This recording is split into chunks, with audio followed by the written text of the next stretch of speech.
अच्छा, miscellaneous cravings, जैसे for example किसी को बर्फ की क्रेविंग होती है।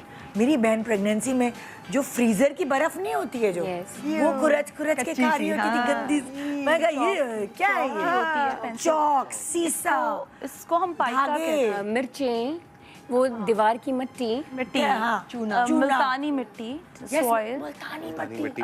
तो ये क्या है क्रेविंग? ये पाइका कहलाती है। यूजुअली आयरन डेफिशिएंसी में होती है सब चीजें ऑलमोस्ट, या कोई और आपको जो है ना क्या कहते हैं न्यूट्रिएंट की डेफिशिएंसी हो, लेकिन मेनली आयरन की डेफिशिएंसी और कुछ डिप्रेशन या एंजाइटी मैंने टेस्ट करवाया, मेरी आयरन डेफिशिएंसी आई। अच्छा। मगर मेरा तो दिल नहीं चाहता चूना खाने हर एक का नहीं हो, और ये सब वेरी करता है क्योंकि साइकिया खाने को दिल चाहता है। एग्जैक्टली, तो ये जरूरी नहीं है कि हर एक को हर एक चीज तरह से बाहर एक सब्सटेंस दरख्त सौंफ लोग खाते ये हैं, क्रेविंग है ना कि मुंह सौंफ खाली नहीं खाते हैं, रखना, छालियाँ बस मुंह में खाते कुछ ना हैं, कुछ हो। ठीक है। तो ये क्रेविंग्स इसलिए आती हैं कि आपको एनीमिया होता है। अच्छा, एनीमिया को भी मैं थोड़ा डिफाइन कर दूं कि हर एक सीबीसी में एनीमिया नजर नहीं आता। किसी का एचबी अगर नॉर्मल है तो जरूरी नहीं कि उसको आयरन डेफिशिएंसी ना हो। फेरिटिन, आयरन, टीआईबीसी, ये सब चीज़ें करवानी पड़ती हैं क्योंकि पाकिस्तान में सिर्फ प्रेगनेंसी नहीं, पाकिस्तान में ओवरऑल ही बच्चों और औरतों को आयरन डेफिशिएंसी है। बच्चों को नहीं कहते जो मट्टी खा रहे होते हैं इसके पेट में कीड़े होंगे, वो एक्चुअली पेट में कीड़े होते हैं ज़्यादातर बच्चों की, जिसकी वजह से आयरन डेफिशिएंसी हो जाती है और उसकी वजह से बच्चे मट्टी खा रहे होते हैं। ठीक है, तो ये देखे ना, न्यूट्रिएंट एब्जॉर्ब, देखिए पेट में कीड़े हैं तो न्यूट्रिएंट एब्जॉर्ब नहीं करेगा, तो ऑब्वियसली आयरन डेफिशिएंसी सबसे कॉमन है और जल्दी होने वाली चीज़ है। उसके बाद होगी कैल्शियम डेफिशिएंसी, ठीक है, जिस पे वो और इरिटेटेबल रहेगा, हड्डियों में दर्द की शिकायत करता रहेगा, फटीग यानी पड़ा हुआ होगा एक कोने में। तो ये फिर पेरेंट्स परेशान होते हैं कि हमारा बच्चा एक कोने में लगा हुआ है और ये पर्टिकुलर चीज़ खा रहा है। तो ये दो मेजर इंडिकेशन होती हैं, आयरन और कैल्शियम, और इसके साथ इनके पेट में कीड़े। इन तीनों चीज़ों को इकट्ठे रूल आउट करना होता है। और हम आजकल बात कर रहे हैं मैग्नीशियम और जिंक डेफिशिएंसी की, और सब मैग्नीशियम ले रहे हैं, हालांकि पाकिस्तान में ये कॉमन नहीं है। पाकिस्तान में आयरन और B12 और विटामिन डी, ये तीन डेफिशिएंसीज हैं जो खवातीन और बच्चों में बहुत कॉमन है, और बाल भी इसी वजह से गिर रहे हैं, फेस भी इसी वजह से ख़राब हो रहा है, और लोग चल रहे हैं magnesium. One more thing, Pakistan में एक चीज़ बहुत कॉमन है, विटामिन डी डेफिशिएंसी, और उसकी वजह से आपके डोपामिन भी हिट नहीं करते, आप फटीग फील करते हैं, आप लेज़ी फील करते हैं, आपको ऐसा लगता है दुनिया में कुछ बचा ही नहीं है। Early greying, early ageing, obesity.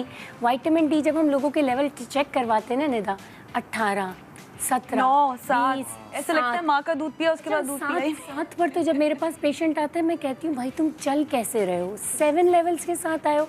Optimum level हमें एक दफा मैंने अपने मियाँ का टेस्ट कराया 8, हाँ मैं कह रही हूँ 7, विटामिन डी लेवल 8, और वो जिम जाने वाला बंदा रोज।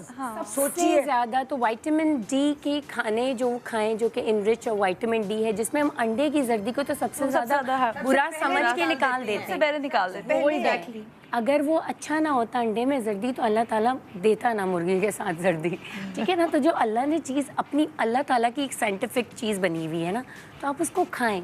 सबसे ज़्यादा उसमें विटामिन डी है। मछली कितने लोग नहीं खाते, आप अलसी के बीज नहीं खाते, अखरोट पसंद नहीं आते लोगों को, ये दूध नहीं पीना, चलें ठीक है इंटॉलरेंस रहता है, दही खा लें आप, दही में ज़ीरा और मिंट मिला के खा लें तो डाइजेस्ट हो जाएगी। There are multiple ways. और इसके बाद नहीं तो हम सप्लीमेंटेशन करवा देते हैं, पम्पकिन सीड्स खाएं, सनफ्लावर के सीड्स खाएं, ये तो बहुत इजीली अवेलेबल है। नेचुरल इंटेक होता रहे तो फिर हमें सप्लीमेंट की ऑब्वियसली ज़रूरत ही ना हो। जिसको कोलेस्ट्रॉल हो जाता है ना, पहला काम ये कहते हैं डॉक्टर साहब अंडा खाना बंद कर दें। अरे आप ब्रोस्ट खाना बंद करें, आप बर्गर खाना बंद करें, ठीक है, उसके अंदर तेल है, आप अंडे के पीछे क्यों पड़ गए।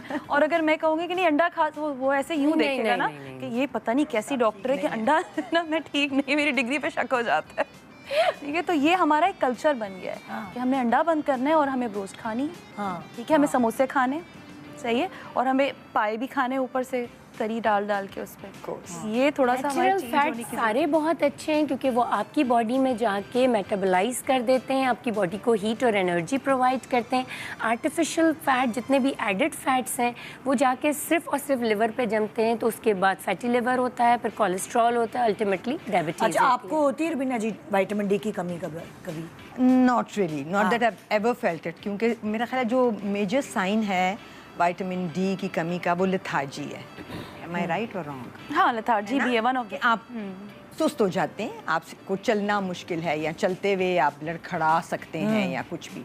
सो ऐसा कुछ फील तो नहीं हुआ, एंड आई थिंक कभी एक आध टेस्ट दफ़ा करवाया आपने? एक आध दफ़ा कभी करवाया ज़िंदगी में तो सही निकला, बट एक आध वाइटामिन जो एक वाइटामिन डी की गोली होती है ना जो कि 3 4 6 महीने में एक दफ़ा लेते हैं, आई थिंक वो हम कर लेते हैं सब। अच्छा। The whole family does. Okay okay, ताकि वो हो ना, ताकि क्योंकि आप- मुझे जब मेरे हड्डियों में जॉइंट्स में दर्द शुरू होता है तो मुझे ऐसा पता लगना शुरू हो जाता है, क्योंकि मुझे जब कभी कभार कभी होती है, टेस्ट में आई है तो यही सिम्टम्स हुए हैं जो मैंने टेस्ट कराए। निदा, क्योंकि अल्टीमेटली अगर विटामिन डी बहुत ही लंबे अरसे तक कम रहेगा तो वो आपको ऑटो इम्यून डिसऑर्डर्स की तरफ लेके जाता है। विटामिन डी बहुत सपोर्टिव आपके बॉडी में है न्यूट्रिएंट, जिसको हमने बहुत इग्नोर किया है। हल्का लिया हुआ है हमने। अच्छा, कुछ लोग ज्यादा भी ले लेते हैं। हाँ, आपके excessive patients भी आ use रहे हैं नहीं कि जो होना excessive चाहिए। use कर रहे हैं। अच्छा, उससे हर महीने वो खुद से ले लेते हैं खुद से ले रहे हैं। होगा क्या? वो किडनी स्टोन्स बना देता है, किडनी फेलियर की तरफ जा रहे हैं, Vitamin टॉक्सिसिटी D, की, और एक्सेसिव बोन पेन्स, उसमें भी लेथार्जी होगी अगर आपको बहुत ज्यादा विटामिन डी। कोई लेवल्स हैं ऐसे? 30 to 35 के दरमियान अगर आपका विटामिन डी है, इट्स एनफ फॉर यू। तो Okay. लेवल्स चेक कराएं। अगर आपने एक दफ़ा विटामिन डी का कोर्स कर लिया है तो उसके बाद खुद से ना करें कि जब मुझे थकान फील हुई मैंने जो है ना वो ले लिया। ये नहीं है, वो एनीमिया किसी और वजह से भी हो सकता है, B12 भी कमी हो सकती है, डायबिटीज़ भी हो सकती है, किसी को स्ट्रेस भी हो सकता है, तो इसको एक हैबिट नहीं बनाएं। तो ऐसी भी तो टैबलेट्स आती है जो B12 और विटामिन डी साथ B12 विटामिन डी नहीं, कैल्शियम और विटामिन डी मैग्नीशियम साथ होता है यूजुअली। अच्छा, small amount of vitamin D can be taken 400 800 IU वाली जो कैल्शियम के साथ मिली हुई आती है, वो मीनोपॉजल वुमेन को लेनी चाहिए, ठीक है, क्योंकि एक रेगुलर रूटीन का विटामिन डी होता है। उसके अंदर इन्हें एक अंडा खा लिया, दूध पी लिया, एक दही का प्याला ले लिया, उसके हिसाब से उसकी तरह का है। लेकिन जो एक्सेसिव वाली आती है ना, जिसमें वो तेल नुमा गोलियां जो आती हैं, जो यूनिट्स होते हैं Exactly. लाखों वाले, वो आप अपनी मर्जी से ना लें। बहुत दफ़ा इंजेक्शन आते हैं जो आप इंजेक्शन कहते हैं ना आते दूध हैं। में डाल के मिला के पी ले, वो अपनी मर्जी से अपनी मर्जी से नहीं लेने चाहिए। Because my ortho doctor told me कि हर औरत को after especially after Menopause, menopause, लेकिन after 35 कैल्शियम की इंटेक रखनी है अपनी बॉडी में।